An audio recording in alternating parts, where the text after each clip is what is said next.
Drinker Sai cinema పేరు. Drinker Sai అనే పేరు అసలు ఎందుకు పెట్టాడు అని చెప్పి చాలా మంది అనుకోవచ్చు. బ్రదర్, ఇంటికి ఒక సాయి ఉన్నాడు, ఇంటికి ఒక సాయి ఉన్నాడు. సాయి అనే పేరు తెలియదు అంటే ఎవడూ లేడు. అవునా కాదా?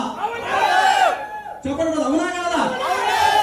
దానికోసమే సాయి అనే పేరు అందరికి తెలుసు కాబట్టి సాయి డ్రింకర్ సాయిని పెట్టాడు. డ్రింకర్ ఎందుకు పెట్టాడంటే ఆడ ముందు అవుతాడు కాబట్టి కంటిన్యూగా నాన్ స్టాప్ గా ఆడ ఎక్స్ప్రెస్ అంటే మందులో కాబట్టి డ్రింకర్ అని పెట్టా. అది టైటిల్ అర్థం. ఇక నెక్స్ట్ టేజర్ చూసారు కదా మీరంతా. టేజర్ చూసినప్పుడు అనుకోవచ్చు ఏంటి కొంచెం బూతులు కాకుండా అనుకోవచ్చు. భయ్యా వాళ్ళు మాట్లాడుతున్న మాటలు భయ్యా బయట అవునా కాదా?